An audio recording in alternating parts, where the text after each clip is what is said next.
Magbibigay po ako ngayon ng 6 na lunas para sa high blood, diabetes at sakit sa puso.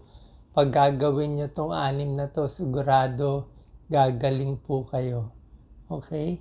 Number 1, ang kodigo natin, SEX HDL, SEX HDL. Ano yung S? S is smoking. Dapat tigil talaga yung sigarilyo. Kasi pag naninigarilyo tayo, tumataas yung blood pressure. Sa diabetes, yung mga ugat, kikipot.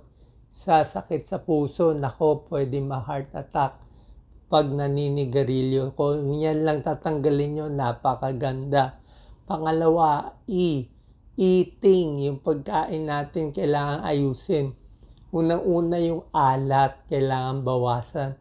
Mga tosino, mga instant noodle, processed food, hotdog, nakakataas po ng blood pressure yan. Bawasan nyo lang yung alat na kinakain nyo, bababa na yung blood pressure. So yung alat, masama po talaga. Pagdating sa pagkain, isa-isahin natin. Paano ang karne, baboy, baka? Pwede naman kumain, wag lang masyado marami. Ang pagkain ng karne, ganito lang kalaki, itong palad lang natin. Hindi kasama ang daliri, yung palad lang.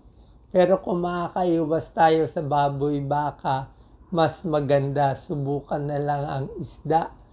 Okay, pwede rin manok, chicken breast. Tatanggalin yung balat. Alam ko masarap yung balat. Pero medyo mataas sa cholesterol. Isda, pwede kumain ganito rin karami. Okay, palad ng isang tao. Pagdating sa gulay, pwede kumain ako. Laging gulay ang ulam ko. Anong klaseng gulay? Simple lang. Niluluto lang sa kamatis, sibuyas, walang sahog. Napakasarap, damihan mo na yung kamatis, damihan mo na yung sibuyas, malasa na ito. Iniikot-ikot ko to, merong broccoli, okay, ampalaya, upo, sayote, mga favorite ko yan sa mga gulay natin. So eating, kailangan baguhin. Pagdating din sa pagkain, kailangan din magpapapayat tayo. Pag bumaba ang timbang natin ng 10 pounds, yung blood pressure natin bababa ng 10 points.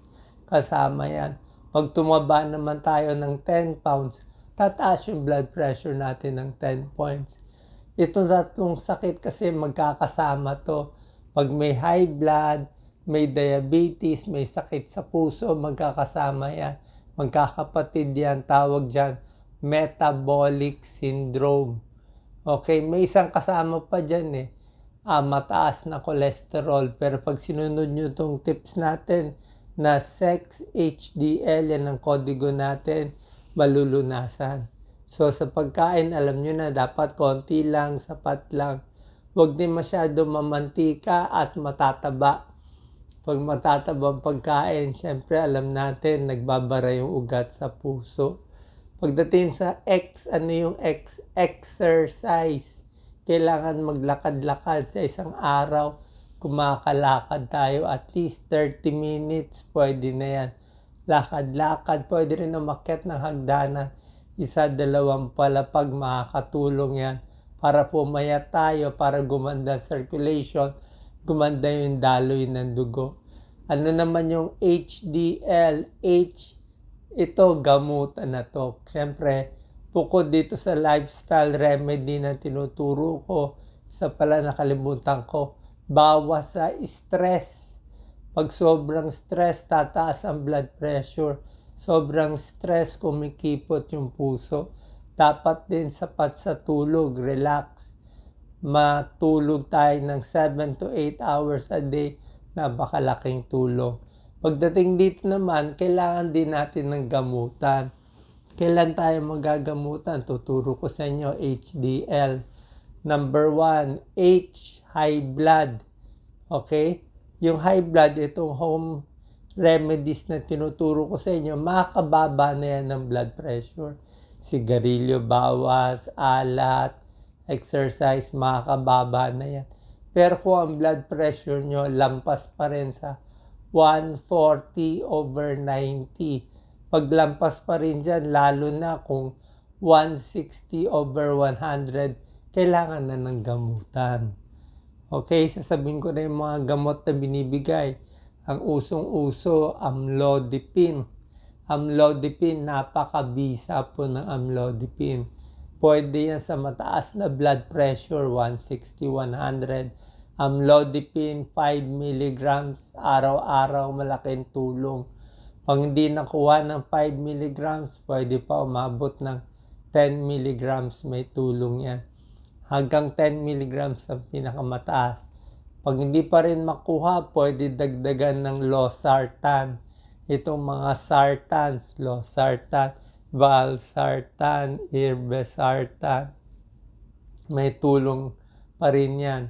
Meron ding mga beta blockers, metoprolol, may tulong din. Pero medyo mahinang gamot na yung metoprolol. So, gamutin ang high blood para bumaba sa 120/80. Pag bumaba na yung blood pressure nyo, hindi ibig sabihin titigil na yung gamot. Ibig sabihin, epektibo yung gamot, tuloy-tuloy pa rin. Kasi pag tinanggal nyo yung gamot niyo, tataas ulit yung blood pressure. Diba? So, hintayin natin, pumayat kayo, nagbago yung pamumuhay. Pag bumaba na talaga yung blood pressure, doon lang natin titigil yung gamot. Diabetes, gagamutin ng diabetes. Gaano kataas na blood sugar? Pag 140 na pataas, mataas na talaga yan. Ang limit ng blood sugar, mga 105 lang. Pag lumampas na kayo ng 140, kailangan na ng gamutan ng doktor. Papatingin tayo sa endocrinologist para sa diabetes. Nagbibigay ng metformin, diamicron, mga Januvia. Yan ang binibigay na gamot sa diabetes. Kailangan po ng gamot basta mataas na yung blood sugar.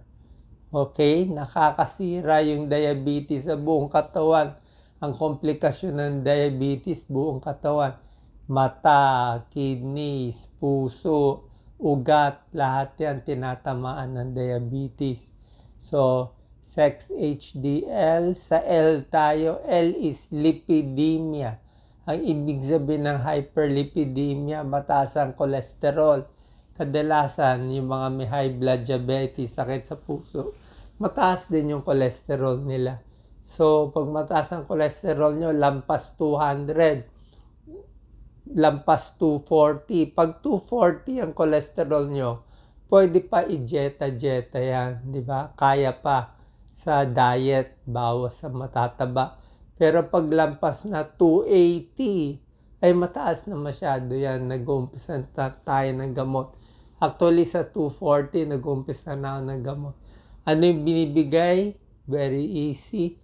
Simvastatin, atorvastatin. Ano dito ang malakas? Malakas yung atorvastatin. 10 mg every day sa gabi binibigay. So, kung meron kayong high blood, diabetes, sakit sa puso, huwag matakot. Sundin lang itong mga tips ko. Siguradong gagaling po kayo. At syempre, magpapa-check up sa inyong doktor. Salamat po.